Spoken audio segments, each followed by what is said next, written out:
Oke. Iya, jadi kalau misalkan ini lewat database kita yang ada di Leads ini, contohnya ya saya lihatin aja lah, ini ibaratnya ini database yang memang ada di sana, di database customernya.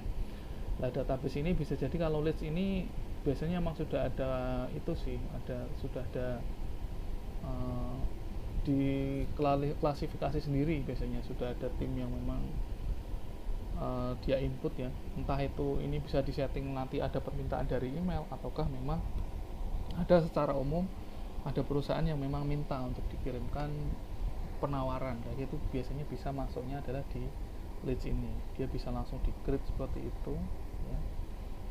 Ataupun dia lewatnya import. Nah, import ini biasanya dia maunya model CSV itu kayak Excel lah ya, kayak gitu ya. Leads entah nanti lewat telepon atau lewat email, biasanya itu langsung bisa dituliskan permintaannya apa. Nah, dari permintaan di sini nanti kan otomatis akan muncul di leads yang ada di database yang sudah ada permintaan seperti itu. Lah, tinggal dari sini nanti ditentukan siapa yang akan memprospek customer ini. Nah, memprospek customer ini biasanya itu ditentukan nanti, entah itu yang menentukan langsung supervisornya atau memang ada tim data sendiri yang memang dia tugasnya salah satunya adalah untuk plotting job ya, pekerjaan supaya lebih merata, seperti itu juga bisa. Karena nanti setelah di sini nanti kita bisa melanjutkan, contohnya di sini ada convert to opportunity. Nah, nanti dia lanjut aja, ini setelahnya langsung kita apa ya, ya buat kesempatan nanti di prospek selanjutnya lah, dari permintaan ataupun uh, permintaan, lebih ke permintaan dari sisi customernya ya, kayak gitu. Atau bisa langsung di loss itu juga bisa, tahu-tahu kalau langsung loss itu juga bisa, kadang-kadang nggak jadi dan seterusnya, itu juga bisa di sisi awal, tapi jarang sih biasanya kalau di sini. Biasanya kita prospek dulu ya, nanti kalau pasti convert to opportunity ini, misalkan saya klik aja ya langsung di sini, dan nanti kita langsung bisa mengplotkan dia itu salespersonnya siapa ya gitu. Jadi sini misalnya saya pilih saya sendiri aja supaya muncul di tempat saya. Kalau sales team kan biasanya dia ngikut ya, kalau salespernya ini dia ngikut sales teamnya kayak gitu. Biasalah. Lah, di sini customer itu dia apakah memang create new customer atau dia sudah ada existing customer, tinggal di linkkan aja, mungkin kontaknya sebenarnya sama dan seterusnya, atau tidak di linkkan, itu bisa dipilih aja sih di sini. Oke, kalau di sini ada convert, itu dia baru di convert langsung jadi opportunity gitu aja, ataupun dia memang sudah digabung permintaannya dengan existing opportunities yang memang sudah berlangsung ya. Misalkan di sini biasanya apa ya, itunya case-nya itu biasanya sudah jalan, sudah dia ada permintaan apa, itu di tengah jalan dia minta permintaan baru, biasanya juga bisa nanti dibuat digabungkan jadi satu lah, seperti itu. Ini coba langsung saya buat create opportunity aja biasa. Oke lah, habis dari sini ya, ini kalau kita lihat sebenarnya dari sini itu ada lognya ya di bawah sini ya. Apa yang dilakukan di sini itu nanti keluar juga sebenarnya di bawah ini. Nah, dari sini sebenarnya seperti yang sebelumnya itu bisa kita lanjutkan ke mana, ke step yang mana, itu muncul semua langsung di sini ya. Atau misalkan kita mau cek lewat kanbannya tadi, itu bisa kita cek juga lewat CRM-nya. Nah, otomatis dia akan nambah di sini kan, nambah di sini di new. Nah, dari new sini step yang dilakukan, nah nanti ada step lanjutannya, ada step kualifikasi, ada step proposisi, ada step ini won sudah apa ya, berhasil atau enggak nanti customernya, ataupun memang gagal penawarnya, itu juga bisa. Atau yang lain ya, ini bisa kita tambahkan sendiri sebenarnya. Apakah itu, kalau di tempat saya dulu biasanya nggak pakai istilah yang ini, nggak pakai new, qualified, proposisi. New masih sih, masih kadang-kadang oke. Biasanya qualified, proposisi sama dua ini biasanya tergantung perusahaannya mau dirubah seperti apa. Kalau dulu tempat saya ada hot prospect, low prospect, sama medium prospect, itu tergantung tipe customer yang memang disepakati ya. Sebenarnya teman-teman kalau misalkan mau praktek ini pun juga bisa dirubah seperti itu sih sebenarnya. Nanti tinggal kita sepakati aja di perusahaan itu. Arti dari masing-masingnya ini apa, karena ini kembali lagi karena ini adalah papan visualisasi kontrol, jadi memang untuk memudahkan kita melihat progres dari customer kita kayak gitu ya. Ini kan sebenarnya ada tulisannya, ini deskripsinya apa, ini bisa ditambahkan lewat tanda ini di edit ya, edit stage ya, requirementnya apa, ini bisa teman-teman jelaskan di sini. Oke, seperti itulah. Apakah ini termasuk one stage? Enggak. Kalau misalnya dicentang kan nanti ada tanda, berarti dia sudah termasuk, dia berhasil ya, udah lulus. Tapi enggak di sini, tapi kalau misalkan di one stage itu ya di one stage yang ada di sini sebenarnya ya, karena dia termasuknya ya sebagai penanda kalau customer ini tuh memang sudah deal di tempat kita. Dealnya dalam bentuk apa ya, biasanya sudah jadi apa, kalau misalkan deal kemarin, kalau misalkan dia sudah jadi resmi jadi pelanggan kita itu, kalau di siklus penjualan berarti dia sudah di tahap apa teman-teman? Quotation kah atau sales order kah, apa? Coba Sales order, Pak. ya, sales order. Makasih mas siapa namanya, Mas Nafis ya. Ya oke. Ya sales order ya, kayak gitu. Karena ini nanti sebenarnya kan nggak ujuk-ujuk ya, kayak kemarin kan. Kalau kemarin kan kita ujuk-ujuk kita langsung buat aja dari yang penting ada customer mau beli tempat kita langsung buat apa namanya, buat quotation dan seterusnya lah. Sebenarnya selain langsung modelnya ujuk-ujuk seperti itu tuh biasanya sudah dikemas lagi ke yang model terbaru ini. Dia gabungnya adalah dengan CRM ini, yang model CRM, model visualisasi kontrol ini ya, supaya memang dapat mudah dimonitor oleh orang lain. Karena di step ini pun nanti kita bisa atur ya, di tahap kualifikasi berarti nanti yang kita tentukan di sini adalah tahap customer itu mulai berkenalan dengan, nah sales personnya kita itu mulai berkenalan dengan customernya. Misalkan dia mulai perkenalan, mulai memberikan penawaran, mulai nanti menschedulkan ya untuk bertemu seperti itu. Kalau menschedulkan, kalau di sini saya taruhnya adalah di proposition, jadi dia sudah tahap ke selanjutnya. Tadi sudah perkenalan, dia sudah kualifikasi customernya, memang sudah bisa dikontak, dia memang dapat apa ya, memang berencana untuk membeli produk kita dan seterusnya. Jadi sudah dari tahap kualifikasi pun masuk, sebenarnya dia memang nggak cuma just tanya-tanya aja, tapi memang dia sudah berniat untuk membeli produk kita. Jadi sudah masuk ke tahap kualifikasi seperti itu. Nah kalau cara mindahnya gimana Pak? Ya tinggal bisa di drag ya, drag and drop aja, ditarik seperti ini, dia otomatis pindah. Misalkan pindahnya seperti ini, otomatis kan pindah di kualifikasi seperti ini teman-teman ya. Atau seperti ini kan bisa kita klik kan, mau geser ke sini nanti otomatis pindah di proposisi, mau bisa pindah ke sini otomatis dia balik lagi ke new, itu juga bisa. Fleksibel aja sih kalau yang ada di sini ya. Jadi nyesuaiin, mau pakai ini bisa, mau pakai yang menu Kanban atau pipeline tadi juga bisa kayak gitu. Yang penting di sini yang clear, yang jelas adalah habis ini mau kita apakan si customer itu ya. Di tahap kualifikasi ini yang penting jelas ini apa, proposisi apa, buat apa dan seterusnya ya. Oke, habis itu misalkan ini saya pindah dia di tahap kualifikasi ya, di sini ya bisa kita edit sebenarnya ya. Kalau untuk probability ini sebenarnya apa ya kan, perkiraan sih sebenarnya.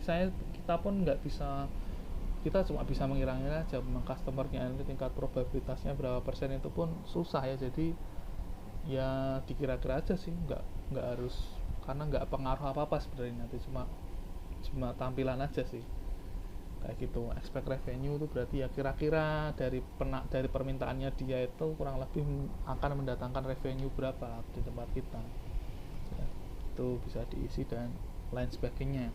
Nah biasanya di sini itu si salesnya, tujuan kualifikasi ini dia lebih mendetailkan datanya ya. Misalkan sebelumnya cuma ada lewat email, berarti dia janjian si salesnya tadi kan prospek ya, tanya-tanya lewat email dulu, boleh tanya kontak personnya atau enggak, HP-nya enggak dan seterusnya. Jadi tahap kualifikasi ini biasanya si sales itu mulai mendetailkan data-datanya si customer itu supaya bisa dikontak lebih lanjut lah, lewat phone biasanya ya, lewat phone ya, langsung dia kira-kira dia butuhnya apa itu lebih lebih jelas lah di sini. Nah, jadi ada deskripsi juga internal note-nya apa buat si salesnya ya, nanti follow up-nya kemana dan seterusnya ya, itu bisa didetailkan dulu data-data, lebih ke data-data si customernya sih ya. Kalau datanya sudah lengkap ya oke, berarti sudah di tahap bisa langsung masuk ke tahap berikutnya, yaitu di proposition ya. Kalau data proposition ini lebih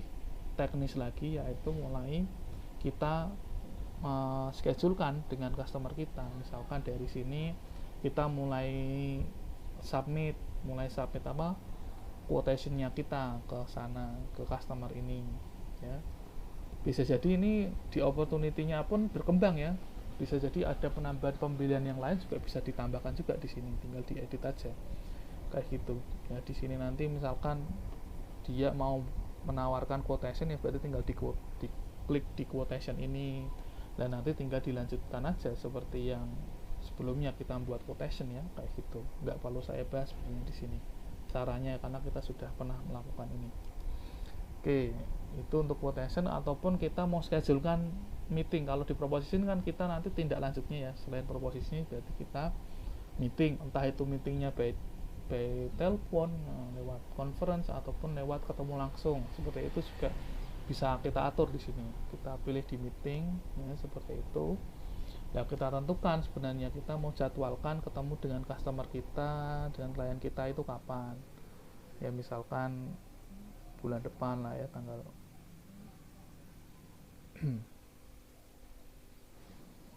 misalkan di sini aja.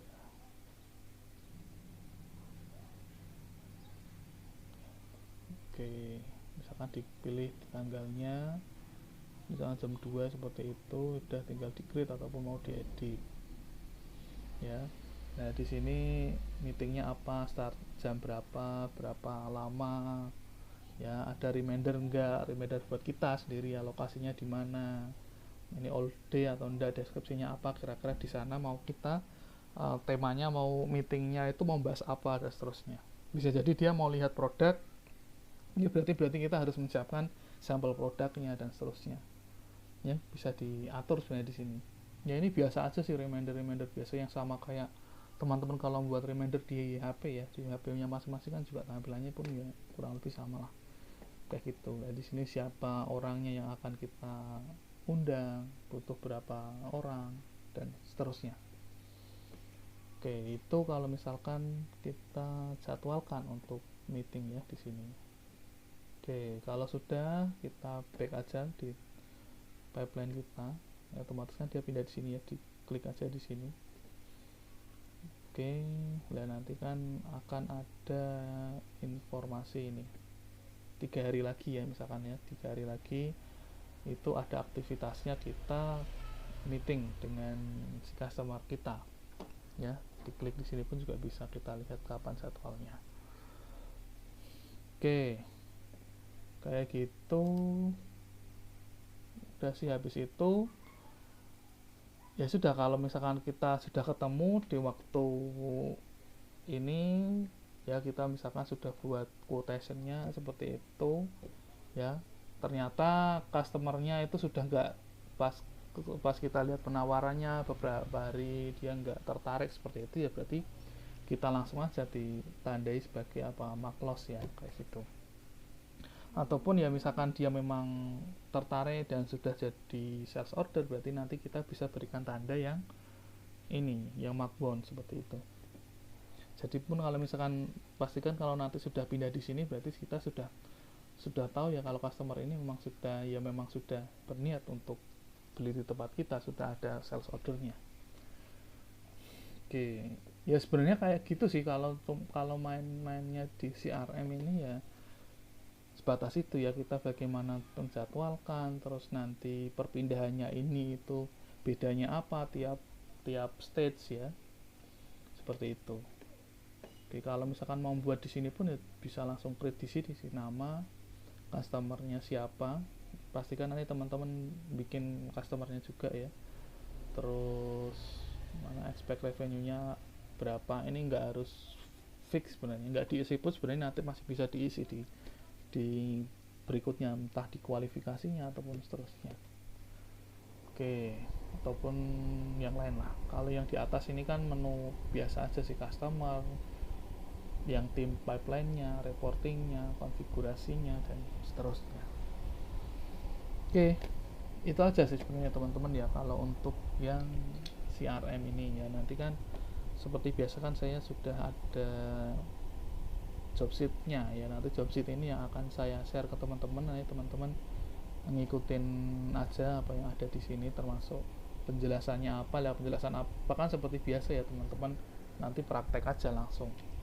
Bedanya apa ya nanti bisa dicari juga, entah di YouTube-nya ataupun di apa ya nanti di kira-kira juga bisa sebenarnya nanti teman-teman ya tahap-tahap ini. Kalau kita pakainya tahap ini dulu aja sebenarnya, tapi ini kalau nanti diimplementasinya bisa pakai istilah lain juga bisa sih, nggak masalah. Cuma kalau khusus di job sheet ini kita masih tetap pakai aja istilah ini, new, qualified, proposition, sama one. Ya nanti ikutin aja apa yang ada di job sheet. Ini pun job sheet ini pun juga kalau teman-teman sudah download ya ada sih di kemarin ya di Alino. Oke, itu ya teman-teman, waktunya 4 menit. Nanti sebentar, nanti saya diskusi untuk yang CRM tadi karena belum selesai. Oke, ada yang mau ditanyakan teman-teman terkait CRM ini?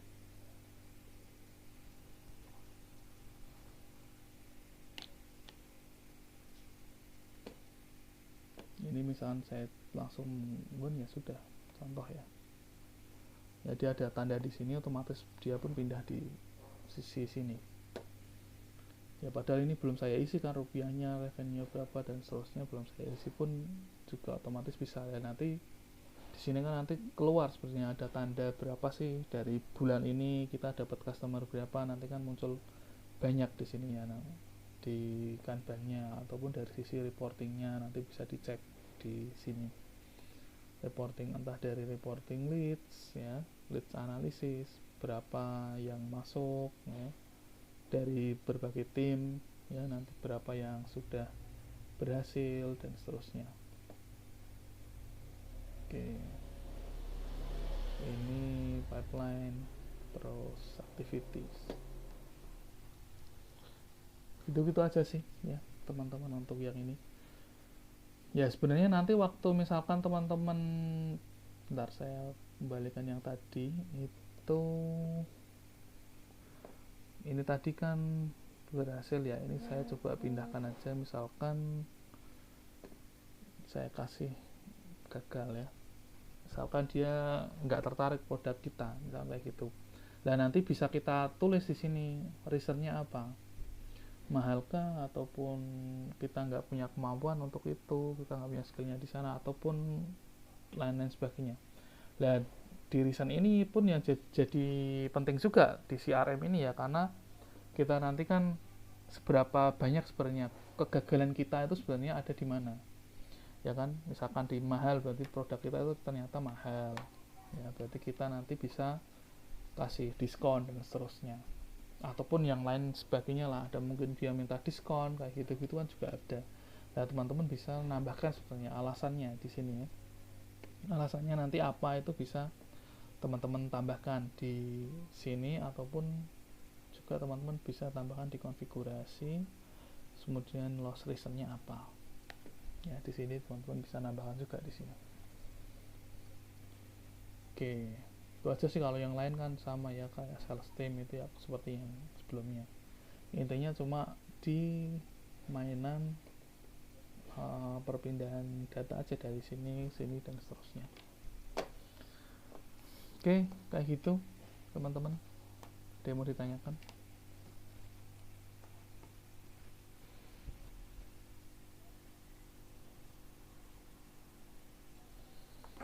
Pak, izin bertanya, Pak. Ya, Mbak Anissa.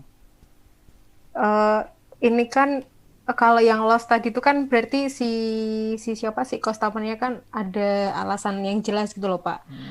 Kalau semisal pada kasus yang customernya tuh kayak ghosting gitu Pak. Jadi kayak dia tiba-tiba hilang, nggak ada kejelasan gitu loh Pak. Hmm. Itu nanti masuknya gimana Pak? Ya tulis Terima aja kasih kok Pak. Pak ya. Ya tulis alasannya sama aja sih. Misalkan misalkan banyak kayak gitu ya, nanti kan disepakati sama timnya biasanya ya. Itu yang tipe-tipe customer kayak gitu kan.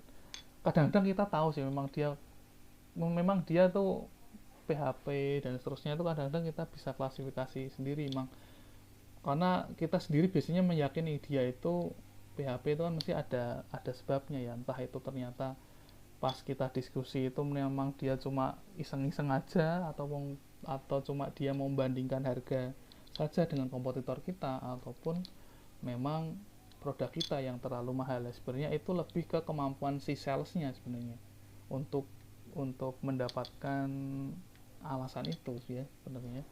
Ya sebenarnya pun sales seperti itu kan ada apa ya, ada training khusus sendiri kalau misalkan cara menggali menggali apa ya, kebutuhannya si customer. Jadi si sales itu nanti sebenarnya bisa menarik kesimpulan sih ya, dari gelagat